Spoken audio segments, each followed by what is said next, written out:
Definitely అండి. ఒక minor బాలిక, ఒక చిన్న అమ్మాయి మిస్ అయింది. ఇన్వెస్టిగేషన్ సరిగ్గా అవ్వట్లేదు.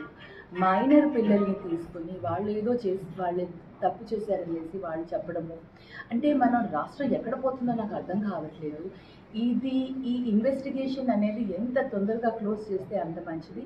వారం రోజులైనా కూడా ఒక చిన్న అమ్మాయిని ఆచూకీ అంటే ఆ అమ్మాయిని ఆ దారుణంగా ఏదైతే అయిందని చెప్తున్నారో, అంటే నిజాలు ఇంకా బయట పెట్టలేని ప్రభుత్వం ఎంత బాధాకరంగా ఉందంటే, ఒకప్పుడు లేని అబద్ధాలను ఈవెన్ జనసేన కూడా విమెన్ ట్రాఫికింగ్ ఎక్కువగా జరుగుతుంది వైఎస్ఆర్సీపీలో అనేసి అబద్ధపు మాటలతో ఏదైతే తీసుకుని వెళ్ళారో, ఈరోజు ఒక మైనర్ అమ్మాయిని ఆ విధంగా మిస్సింగ్ కేసులో ఉంటే అసలు ఏం అయింది అని వాస్తవాలను ముందుకు పెట్టలేని పరిస్థితుల్లో ప్రభుత్వం ఉంది అంటే కూడా నిజంగా చాలా బాధగా ఉంది.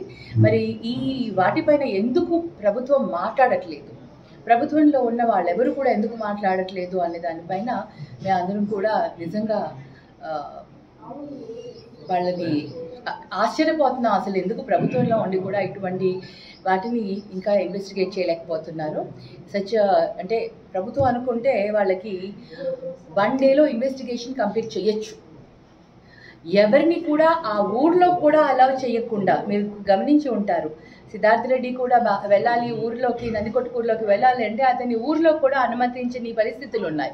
అంటే వేరే వాళ్ళని ఎవరిని అక్కడ పోనివ్వకుండా, అక్కడ వాస్తవాలను కూడా తెలుసుకోనివ్వకుండా వాళ్ళు అక్కడ ఎందుకు చేస్తున్నారు అనేది అక్కడ ప్రభుత్వం చెప్పాలి, టీడీపీ ప్రభుత్వం చెప్పాలి, అక్కడ ఉన్న లోకల్ లీడర్స్ చెప్పాలి, లోకల్ నాయకులు చెప్పాలి, అక్కడ ఉన్న ఎమ్మెల్యే వాళ్ళు చెప్పాలి. ఎందుకు ఇటువంటి పరిస్థితి వచ్చిందో వాళ్ళే చెప్పాలి. ఏం దాచిపెట్టాలనుకుంటున్నారో కూడా వాళ్ళే తెలియజేయాలి. ఇది చాలా దారుణం. మనం ప్రజాస్వామ్యంలో ఉన్నామా లేదా అని కూడా భయం వేస్తుంది ఇలాంటి ఇన్సిడెంట్స్ చూస్తుంటే.